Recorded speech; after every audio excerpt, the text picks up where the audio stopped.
Good afternoon, and thank you all for being here. I think that this assembled law enforcement leadership here with me in this room demonstrates the idea behind what we're about to formally announce this afternoon. This team is already doing incredible work, which is best represented by the news you may have seen last week. Our office filed a record number of drug and violent crime indictments in the fiscal year that just closed. We filed the most drug indictments since 2005 and the most violent crime indictments dating back to 2004, which is as far back as our statistics go. But of course, we're not driven solely by numbers, but they are one of several tools that we use to track progress. And while we're proud of those figures, the real figures that matter to us, the only figures that matter to us, are the number of people who are killed on our streets through violent crime and through drug overdoses. And it's not lost on anyone in this room that those numbers are still far too high. Deputy Attorney General Rod Rosenstein understands these challenges and solutions. Before he was Deputy Attorney General, Rod was the United States Attorney for Maryland. And Baltimore, as many of you know, has struggled with both the consequences of global economic shifts that we understand well here in Northeast Ohio, as well as the drug trafficking and violent crime that so often accompany those problems. And it's good for everyone in law enforcement and for the people of Northeast Ohio to have someone like our Deputy Attorney General serving as the second highest official in the Justice Department. He is an advocate for places like Cleveland. He is a champion of federal partnerships with state and local law enforcement. And he is also the embodiment of this Justice Department's commitment to delivering on the promises of our President and Attorney General to reduce violent crime nationwide, and especially in our biggest cities, to drive down the overdose deaths that are plaguing our communities, to support the men and women of law enforcement, and to uphold the rule of law. There could be no greater proof of that, and the Justice Department's commitment to targeting violent crime and drug trafficking, than the fact that Cleveland has been selected for an OCDETF strike force. The Deputy Attorney General and others will provide more specifics on what that means, but for law enforcement and more importantly for our residents, it is a very important day for us. This project goes well beyond manpower and money. It is even more than that. It is intelligence sharing, it is crime analysis, and it is partnership. It is also a willingness to listen to people like Mayor Jackson and Chief Williams about what they need, determining areas where the expertise of the FBI and DEA and other federal agencies can be helpful, and crafting a solution in Northeast Ohio that will help the people who live, work, and play here. We are able to do things like this because of the experience and leadership of people like Rod Rosenstein. Ladies and gentlemen, the Deputy Attorney General of the United States, Rod Rosenstein. Thank you. Thank you, Justin. Appreciate it. Thank you. Good afternoon. I thank Justin for his superb leadership of law enforcement here in Northern Ohio. We're very fortunate to have him. He brings a resolve, enthusiasm, and the confidence that we can make a difference if we work together with our federal, state, and local partners. We have a superb example of that. Today in Florida, the Attorney General will be making an announcement in Washington in about a half hour, and I'm not going to preempt that. But I do want to say just how proud I am to be working with such outstanding law enforcement agents who are willing to commit the time and effort and energy and to successfully make an arrest so quickly in that case. That's an illustration of the impact when you do have a coordinated network of federal, state, and local law enforcement who can work together across state lines, across the country, to solve such a terrible crime so quickly and efficiently. And I think that is a model for what we're trying to do everywhere in the country, working in coordination with federal, state, and local law enforcement to make an impact. And that's exactly what Justin Herdman is doing, along with his colleagues here in Northern Ohio. I was fortunate to be able to arrive in Ohio yesterday. I actually spent yesterday afternoon in Columbus, where I met with the U.S. Attorney's Office there for your Southern District of Ohio, and met with the employees of the U.S. Attorney's Office, with leaders of many of our federal law enforcement agencies in the southern part of the state. I then spoke to a group of law students at The Ohio State University.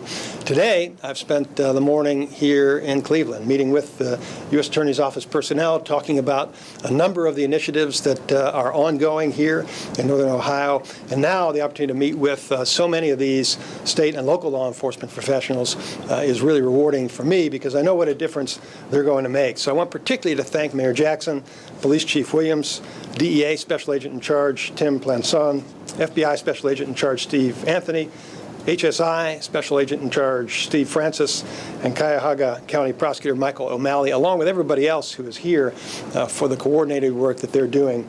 I want to thank you for being here and for your hard work to protect the people of Northern Ohio from dangerous drugs. Nationally, 72,000 American citizens lost their lives as a result of drug overdoses in last year.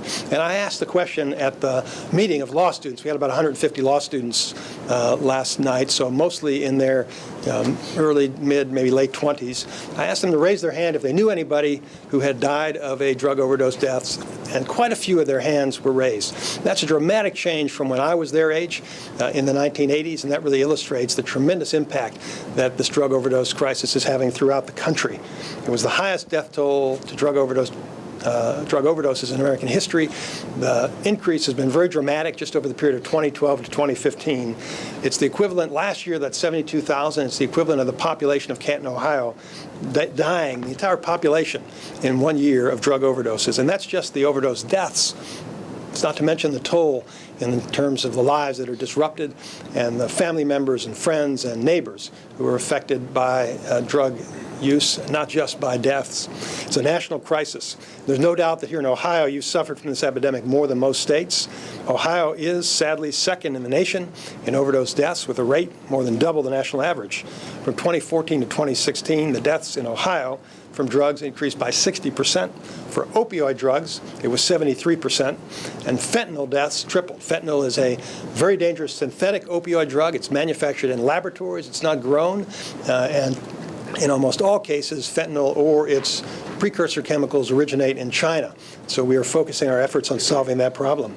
In Cleveland last year, 128 people were murdered. That was enough to put Cleveland in the top 5 in the nation in terms of murder rate.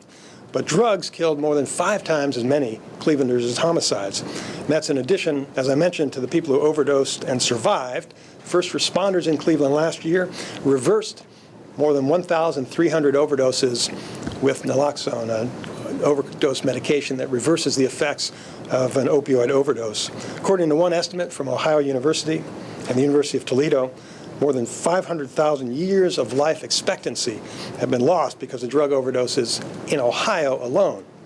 It's a daunting situation, and that's why, under President Trump's leadership, the Department of Justice has taken historic steps, not just to talk about this crisis, but to end this crisis. This summer, the Attorney General sent 3 more prosecutors just to this office, just Cleveland, to focus on violent crime cases, including gangs that distribute drugs. And just a few weeks ago, the Attorney General began a new initiative, which we call Synthetic Opioid Surge, or Operation SOS, and he sent prosecutors to 10 districts across the country, including both northern and southern Ohio, and ordered them to prosecute synthetic opioid trafficking cases.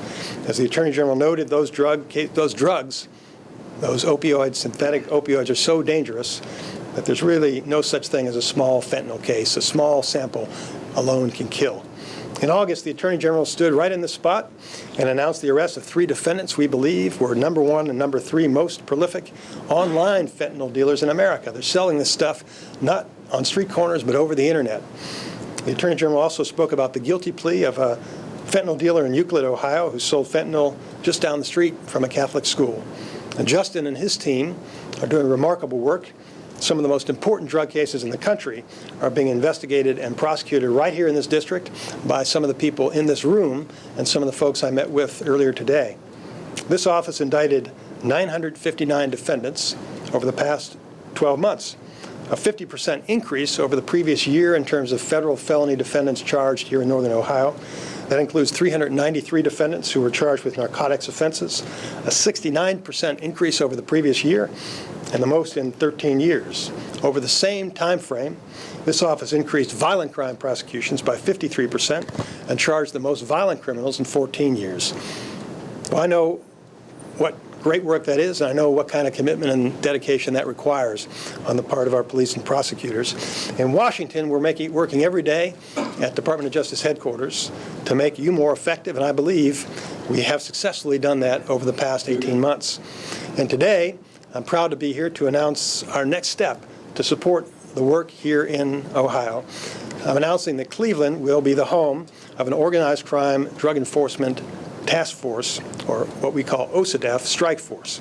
The officers in this room know what we can do with a funded OCDEF task force.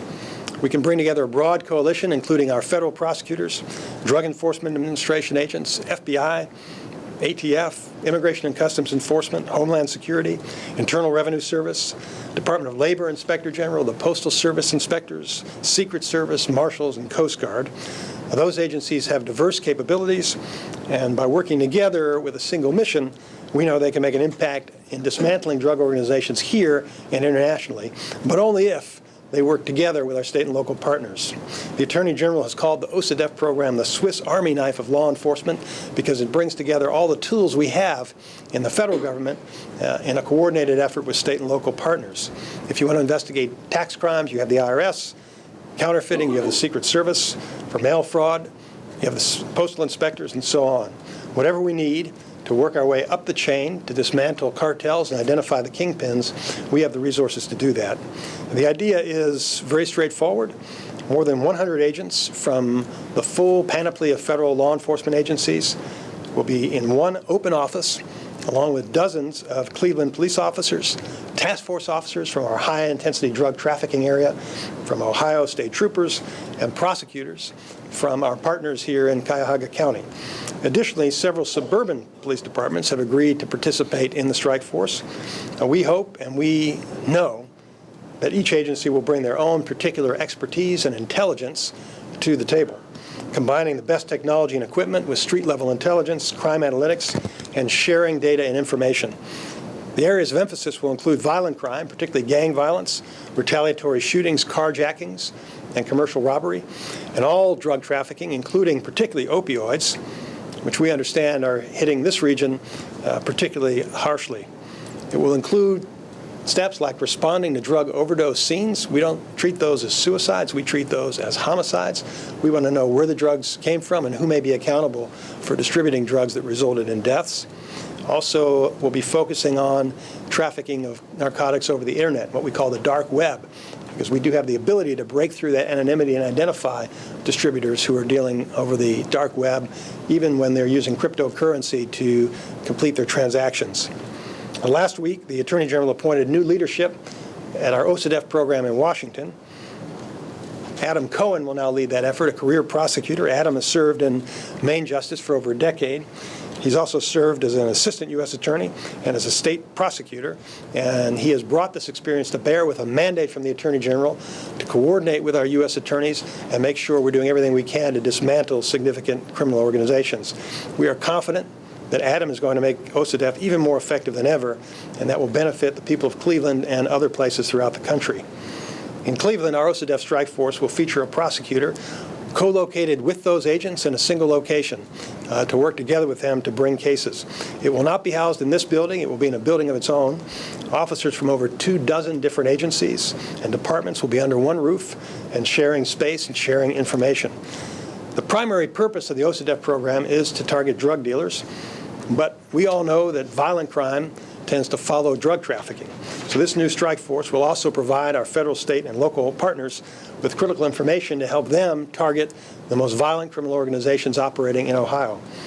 With today's announcement, we believe law enforcement in Greater Cleveland will be better equipped than ever to take drug traffickers off our streets. And I know from personal experience how effective this organized crime program can be. Back in the 1960s and 1970s, the Justice Department initiated an organized crime strike force. Cleveland was one of the target cities. The goal there was to dismantle the traditional mafia. And they were so effective that my partners tell us that is no longer an issue here in Cleveland, but the current problem that they have are these violent drug trafficking organizations. That's the challenge of today, and we know with the same law enforcement model, we can make an impact and end that as well. Under President Trump, our department will continue to arm our prosecutors and our officers with the resources and tools that they need to give the people of Cleveland and every American city peace of mind. So I want to conclude once again by thanking our partners, thanking the mayor and the police chief, and all of our federal, state, and local law enforcement agencies for their extraordinary work. I'm confident that in the years to come, you'll see a significant reduction in violent crime here in Cleveland because of the steps that these folks are taking today. Thank you. Thank you. We'll now hear from Cleveland Mayor Frank Jackson. I want to welcome the Deputy Attorney General to Cleveland. Thank you. And really thank him and the Department of Justice for making and choosing Cleveland as one of his strike force cities. As I was listening to the Deputy Attorney General and the statistics, the data, it became very clear, and it is clear to us who have to deal with it on a daily basis, that crime, particularly violent crime and the trafficking of drugs, has no respect for jurisdiction or boundaries or city boundaries. So in order for us to be effective, we cannot do it alone.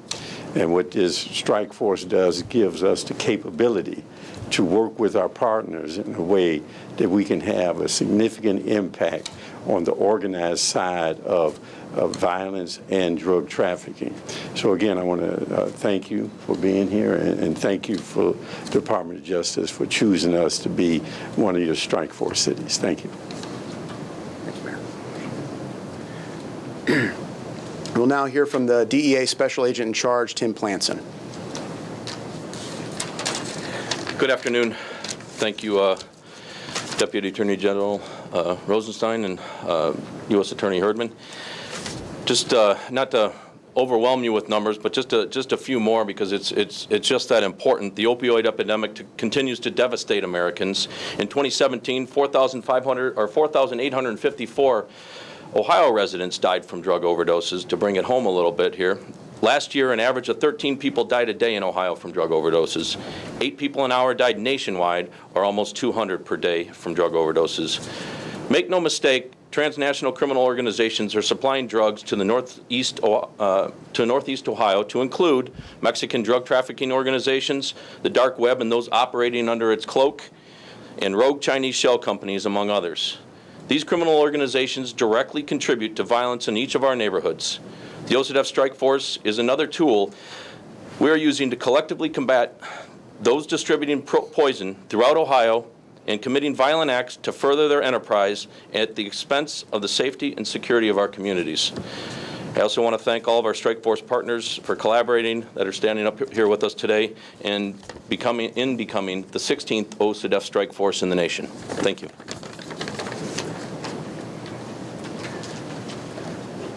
And we'll also hear from the FBI Special Agent in Charge, Steve Anthony. Sir. Thank you, Justin. Good afternoon, everyone. You know, as we all stand up here, this really is a very exciting time for all of us in law enforcement to see this become a reality. And as the mayor said so eloquently, more importantly, it's even a more positive development for the city of Cleveland and the surrounding communities. I mean, the Deputy Attorney General outlined it very well, right? The drug epidemic impacts us every day, and impacts us in really real, significant ways. I think the unique part that's been mentioned here a few times, and just want to foot stomp a little bit, is that this strike realizes that you can't separate the drug trade and the epidemic impacting our communities from the violent crime that comes along with it. You just can't separate it. And this task force has realized that, and is willing to combine resources to make sure that if it involves violent gangs, if it involves drive-by shootings, if it involves business robberies, homicides, fugitives, any of that associated with the drug matters that we're going to address, and address in a very strong way, the fact that we're looking at these collectively, together, the fact that we're going to deal with both, we're going to deal with it in a way that in many respects is unprecedented. And that's exciting for, I think, everyone up here. As has been said, the concept of us working together up here, all of us, is not new. I think those of you in the room now that cover the crime beat in Northeast Ohio know that we do that every day, and we do it at a high level. But this really does provide a unique opportunity to provide all of the tools in our tool bag to be used together in ways that maybe we haven't even imagined and done before. To use the strategy to target the worst of the worst. Again, we do it now, but I think we're all confident up here that we'll be able to do it in even a more high-level, sophisticated, targeted way, and that's exciting. And to bring all the unique skills and capabilities and authorities of everyone up here, it's going to be good, I can assure you. Look at sharing real-time intelligence. We do that, again, every day, but there's no substitute for having an officer, a detective, an agent, a deputy U.S. Marshal, a sheriff's office, a prosecutor in that same room exchanging information on the case of the day, on the strategy that we're trying to implement. There's just no substitute for that. And again, I think we all are in this room are very confident that this is going to bring us to a new level of success in the community. I think it's evidenced by that, and I'll end by saying that, look at the level of leadership, the level of resources, the level of intelligence, the level of equipment, and the level of technology all being combined through this collective mean is clear proof that everyone up here is totally committed to positively impact the drug epidemic, to try to put if not an end to it, put a significant dent in it. That's what our goal is each and every day. And again, to hold criminals accountable that commit violent crimes associated with drug trafficking. And that's our intent, and that's what we intend to do. Thank you. Justin. That concludes our announcement. We will have a group of the strike force members that will remain behind for one-on-one interviews with all the assembled press. I want to thank you very much for your attendance today, and we look forward to talking to you more in our one-on-one sessions about the strike force. Thank you.